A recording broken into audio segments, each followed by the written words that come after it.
Tonight, President John Dramani Mahama under fire from within as he faces backlash from his own ranks over government's inaction on Galamsey. Well, for the next 3 weeks, you flush them out for 3 weeks, they won't come back. But if this will work, I'm sure you're not the only one who knows. The army hierarchy may probably know this. Why haven't we done that? Well, you have your commander-in-chief. Why hasn't he thought about that? More from the former senior presidential aide and NDC stalwart Dr. Tony Aidoo, who is calling for decisive action from government to deal with the crisis. We have details here on Top Story. My name is Faustina Safo. Top Story, as always, is brought to you by Telecel, Connecting Energies.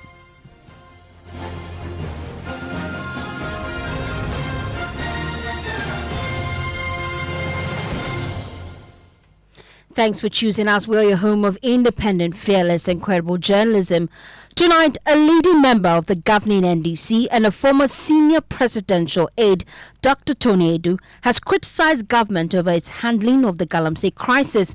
Dr. Tony Aidoo expressed disappointment that government has not deployed the military to take decisive action against illegal mining operations, which have been causing significant environmental damage and posing health risks to communities. Speaking exclusively to Joy News, Dr. Tony Aidoo called for tougher measures to combat the Galamsey menace. The government, if you recall, over the last 6 months has rolled out several interventions to crack down on Galamsey, with its latest move being attempts to track all excavators and earth-moving equipment on mining sites. Let's listen to the Lands Minister, Emmanuel Amakofibwa. The Ghana Revenue Authority plays a pivotal role in this process. Custom officers at all designated ports of entry have been instructed only to allow clearance and gate out all earth-moving and mining equipment when approved import permit is presented and endorsed by both the Ministry of Transport and the Commissioner General. Furthermore, a special clearance code is being developed within the Integrated Customs Management System, ICOMS, to track these permits and ensure accountability at every stage. Madam Speaker, once clearance is granted by the above institutions and the equipment is gated out from the port, the Driver and Vehicle Licensing Authority assigns a special identification number plate, distinguishable from the conventional number plates. Normally it's in a green color. The inscription on the number plate is green printed on a white background. Speaker, to ensure that we have eyes on the movement of each earth-moving and mining equipment, tracking as required under LI 2404, each registered equipment is fitted with a tamper-proof GPS tracker. This tamper-proof will make sure that anytime you tamper with it, it will go along in the operations room. Managed by a centralized equipment monitoring and control room, currently set up and operated by personnel of the Minerals Commission. Since this system was put in place, 150 of these excavators have gone through the tracking system at the Minerals Commission. But the former senior presidential aide says President Mahama should consider using military force to flush out illegal miners who are devastating the environment. The military can be used for more important things, that is destroying our country. We feed the soldiers, we clothe them, we put them in houses. What for? Why is illegal mining going on? Where is the military? That's what they should do. Our territorial integrity is being attacked. That is what we set up the military for, not for internal security. 2 months ago, I don't know whether it was on Mansa Musa's program or on one of our local TV networks. But I said, and I'm happy that my opinion was echoed by Nyaho Tamaklo only last week. All you need is to deploy 2 battalions, 1,000 men, supported by 2 platoons of engineers regiment, 30, 1,060 people. And you can flush all these illegal miners out of our forests. Really? Oh yes, because they move. At every spot where you clear, you leave 50 men to come there. 3 weeks, that's all you need. And that deployment would ensure that these people leave our waters and our forests alone. How long will the 50 men be stationed there? 3 weeks. They are deployed for 3 weeks. That's all you need. And after 3 weeks, the Galamseyans won't come back? No, they won't, because they wouldn't know that you have to move out. But for the next 3 weeks, you flush them out for 3 weeks, they won't come back. But if this will work, I'm sure you're not the only one who knows. The army hierarchy may probably know this. Why haven't we done that? Well, you have your commander-in-chief. Why hasn't he thought about that? If the goodwill that the people of Ghana gave the NDC is going to be dissipated, it will have to be the inaction on Galamsey issues. Well, this is coming in the wake of renewed pressure from civil society organizations for government to expand the scope of investigations into political exposed persons involved in illegal mining. Let's listen to Dr. Kenneth Ashigbe. He's convener for the Media Coalition Against Illegal Mining. The Ghana Coalition Against Galamsey, we had written to His Excellency the President wanting to meet him. And then he had asked that we meet the Minister for Land and Natural Resources first. So that meeting was had. And in that meeting, one of the major causes of Galamsey that we wanted the government to deal with was the issue of politically exposed persons who are involved in Galamsey. And we all know, and especially for us, the Media Coalition, it's a matter of, side knowledge that a lot of the Galamsey is done by politically exposed persons. And so this call from the Attorney General is not coming from a vacuum. It's definitely coming from all the pressure that had been put together by the coalition and other people on this particular issue. And so I am happy that at least we've had this call and there's an investigation that is supposed to be done. And not only that, it's also calling for those mentioned in Professor Boate's report. It's one of the things we've always been talking about. Then also, we would want to remind the Attorney General and then also the state apparatus that we have a petition against the NDC MP for our win. Okay.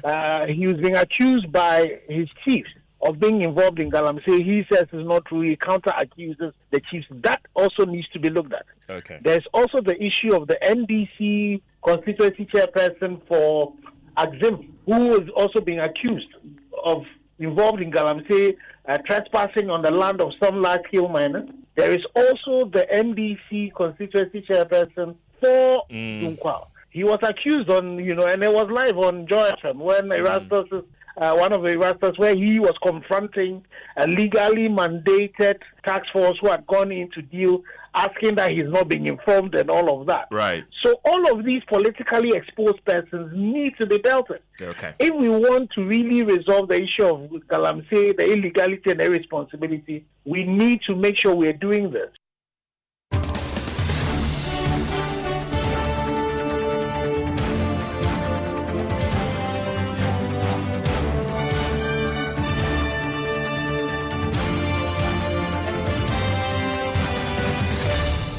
Well, let's get on the phone lines now and speak to coordinator of Eco-Conscious Citizens, Awola Sewa. We also have on the phone line security analyst Professor Kwesi Enin, as well as the vice chairperson of the Defense and Interior Committee in Parliament, Peter Tobu. We appreciate your time here on Top Story. Let me start with you, Awola Sewa. So far, based on your analysis of this new administration's fight against illegal mining, how would you rate their performance?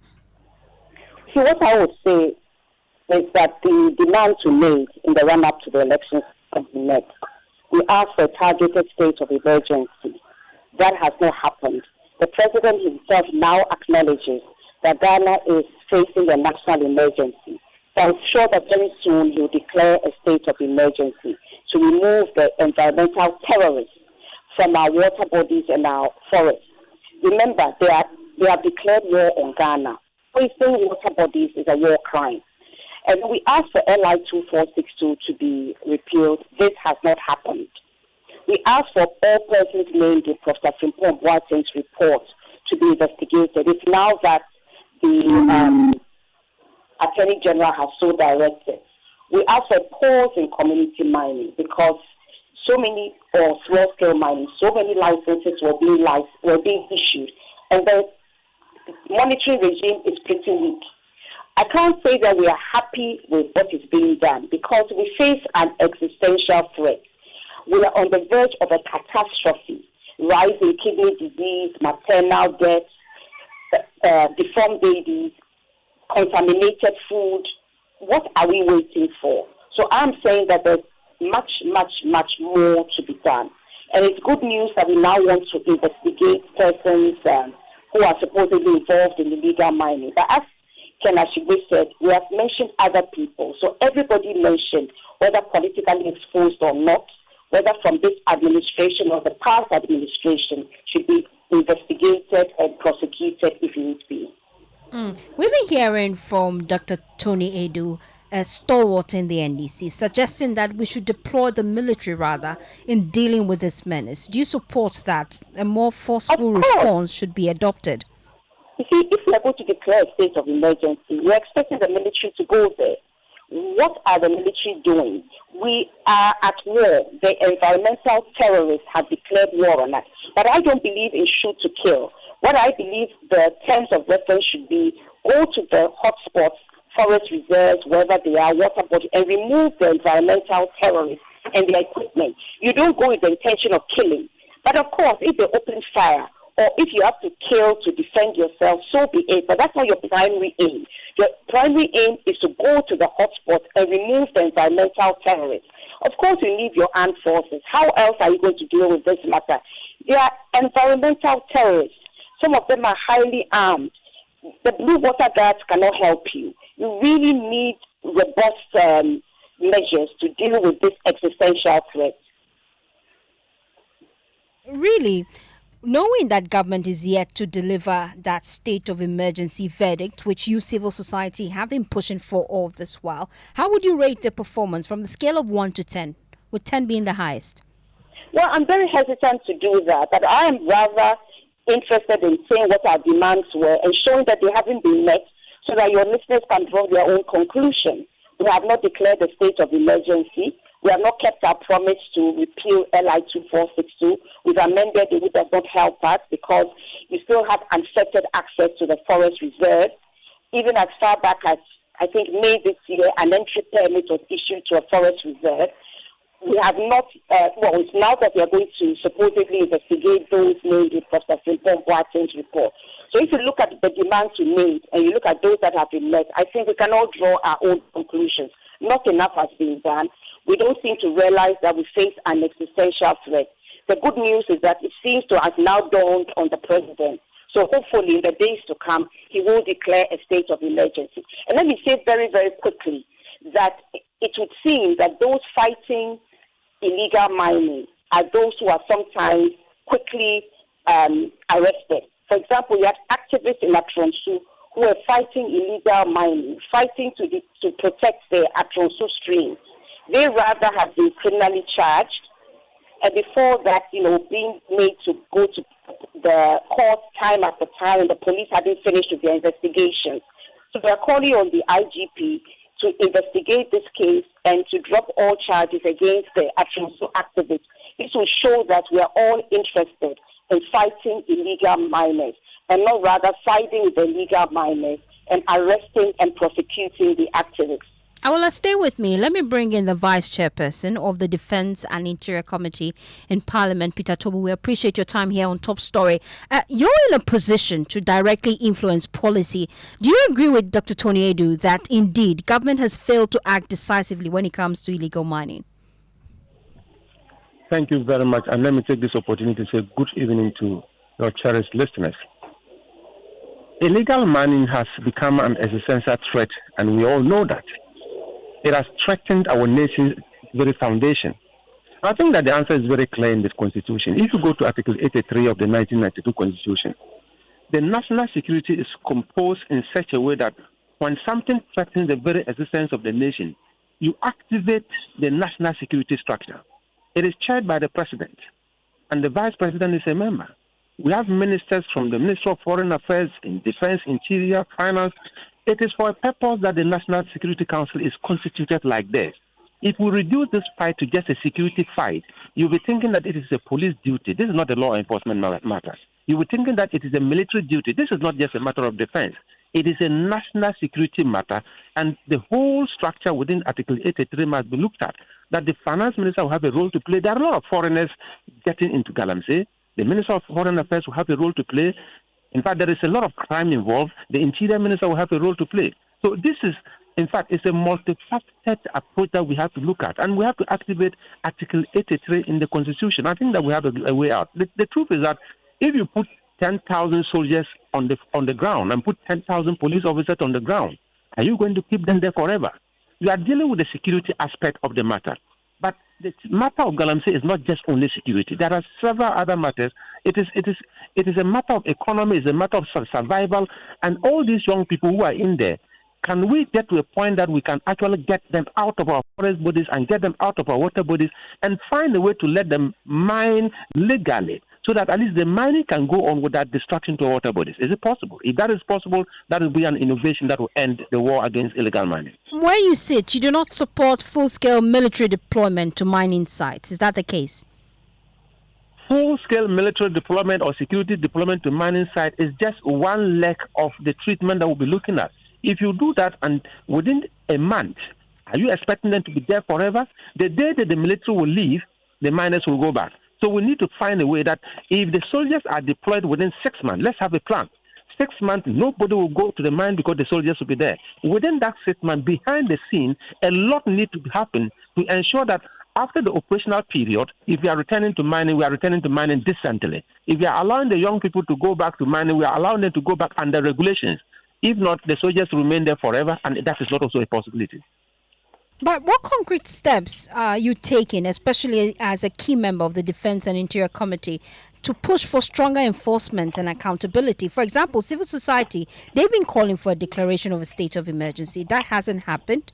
They're also calling for the repealing of that controversial LI that allows mining in forest reserve. That still hasn't happened. The truth is that government is on course, and I think that the president is a listening president. And with time, if it is very crucial, and the president believes that where we have gotten to, declaring a state of emergency is what will give me the results, President John Dramani Mahama will not hesitate in doing that. But let's move forward cautiously. The truth is that our water bodies are getting destroyed. The truth is that the young people are frustrated, and the national security strategy says it clearly that youth unemployment is the greatest national security threat to our nation. There is a multiple problem within this whole cohort. We need to do the best that we can to solve the problem with a multiple approach, not just looking at it as a security problem. But then, don't you think it's already time for the declaration of a state of emergency, especially looking at the extent of damage? Well, I don't think that we just declare state of emergency because of an extent of damage. There are a lot of things that we consider in the matter before a nation can say we are declaring a state of emergency. A state of emergency comes with a lot. Sometimes you can even you will not be able to manage the excesses when we declare a state of emergency. But I'm saying that if the National Security Council reviews the situation and believes that it's appropriate and it's timely for them to declare a state of emergency, I think that the major structures will be put in place such that when the state of emergency is declared, we will not cry of excesses. And there's already growing frustration that political interests are protecting illegal miners. Is Parliament really ready to break that cycle? Parliament is very ready to support the executive to succeed in our fight against illegal mining. It is a menace. It is destructive, it is dangerous, and we can't do anything apart from thinking about succeeding in the war against illegal mining. Nobody can be complicit in this matter if you really love Ghana. Let's do it together. Let's do it together, you say, but then the one thing that Parliament can do to fix the challenge they are failing to do, repealing that controversial LI 2462 that allows mining in forest reserve. First, when you were in opposition, you told us that it is something you're considering. Now you're in power and you're amending it. Why exactly? Great. It's a very good question. But even a private member cannot amend a bill of that nature. A private member cannot call for repealing. So we believe that as we are talking, whatever the government has done in the past, looking at the amendment, if it is working well, let's go ahead. If it is not working and it is important for us to repeal that whole law, I think that the executive, led by the Minister for Lands and Natural Resources, on whose domain Galamsey is operating, will come back to this House, and Parliament will be willing to do exactly what the executive brings along for us to support them do. Thank you so much, Mr. Tobu. Stay with me. Let me bring in Kwesi Enin at this point in time as we expand the conversation here. He's a security analyst. We've just been hearing from Vice Chairperson of the Defense and Interior Committee, and he's concerned that we can't manage the excesses if indeed we declare a state of emergency. Professor Kwesi Enin, what's your response to that? Is that the case? No, I think I agree with him 100%. I think people are using phrases and terminology for which they have no clue. A state of emergency basically means that we are willing and prepared to give up some of our rights as citizens and allow the military and the intelligence services to take control of the whole raft of day-to-day decisions, because we have decided that we cannot respond to the Galamsey or any problem through normal practice. So this is not something that we declare overnight, because some people just think it is fancy. Not only that, in this country, we declare curfews, we renew them routinely, because there's this laziness to want to come to grips with why things are the way they are. I mean, where the institutions work properly, where leaders to lead and to demand performance, we don't need extraordinary measures, and certainly never a state of emergency. I don't think people understand what that implies. So I think that we can put on the back bench. What we can do is to declare Galamsey as an existential threat. That gives the police, the Gold Board, and other institutions the right to act effectively. And it does also not mean establishing a new task force with policing powers without reporting to the IGP. We cannot have multiple institutions that have policing powers but not the responsibility, and then oversight framework. So what Galamsey is a problem and a threat to our very existence, we should be careful that in responding to that threat, that we don't place ourselves in even more trouble. So let's begin by identifying who are the enablers of these criminal acts. What are the organized criminal organizations, both within Ghana, Europe, and elsewhere, that are feeding off this illegality? And then let's use the tools that we have at our disposal. Look, we've implemented multiple interventions that have basically just benefited people. Operation Vanguard has been a terrible disaster. Likewise, other anti-Galamsey initiatives. Look, let's as a nation be bold enough to say, this is a threat, this is the way we need to deal with it, and those who have been given the power to deal with it, when they fail, let's see them put before a court of competent jurisdiction and thrown into prison. That will serve as a deterrent for all this precipitation and attempt at self-enrichment whilst we talk about fighting Galamsey. And then we've heard from the president publicly tell us that this is a national emergency. This administration have tried to fix the problem by protecting our water bodies with the launch of the Blue Water Guard. But we're wondering how effective that would be. Should this be the right time to implement full-scale military deployment, especially to mining sites? Well, the water guards or whatever will not work. because they don't have the wherewithal, they don't have the training, they don't have the skill sets. I mean, this is just empty sloganeering with people wearing fancy t-shirts and fancy trousers. This is not what we need. I think we need a multi-stakeholder approach. The military's approach should be the absolute last resort. Look, we have a tendency to use our armed forces for the wrong thing. Carrying the bags of lawyers, getting involved in local conflicts where the police and other institutions ought to have been involved, so that we have stripped our armed forces of that shock and awe presence, that they are now perceived as a routine law enforcement agent. And that is the case. If we take Boko, for example, the military were set in way too early instead of authorizing and enabling the police service to do the work. Now, the police have almost been driven out of Boko. The army is now the last bastion protecting Boko from utter chaos.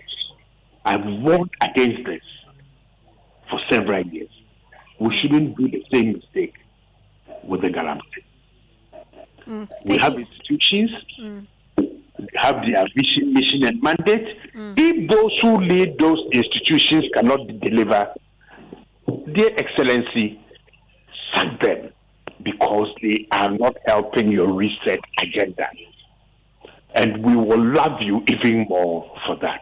Thank you so much. Incompetence as the fulcrum around which public policy and implementation are done must end now. Thank you so much, Professor Kwesi Enin, a security analyst. Join us here on Top Story. Let me wrap up with Awola Sewa. Your final thoughts. You've heard from both government and then Professor Kwesi Enin telling us to hasten slowly when it comes to the declaration of a state of emergency. Your final words.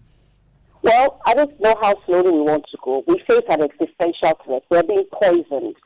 I think it's slightly patronizing to say that people don't know what they mean when they are asking for a state of emergency. How long do you want to wait till every single Ghanaian is poisoned?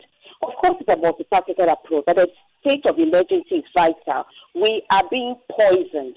And once we have the political will and we decide not to interfere, and of course there'll be other measures. But when we talk about livelihood, let's try and realize that the Peasant Farmers Association tells us that 2.5 million peasant farmers are at risk of losing their livelihood as a consequence of illegal mining. Our exports are at risk. Very soon they will not take our cocoa. And if we don't sit up and declare a state of emergency, by the time we decide to do so, we have become like part of America, where even the army can't go to certain areas. So I think we should know that people not just at the first instance set a state of emergency. It's been well thought out. The window of opportunity is closing. We've all accepted that we face an existential threat, a national emergency. And it's about high time we declare the state of emergency and we stop this canker. That doesn't mean that other measures are not going to be taken. But I'm glad he has acknowledged that the blue water can't do anything. We really need to act now before the window of opportunity closes. How much longer do we want? So much, Awola Sewa. She is co-coordinator for Eco-Conscious Citizen. We appreciate your time here on Top Story. My name is Faustina Safo. Up next is Newsnight with Kenneth Jesse.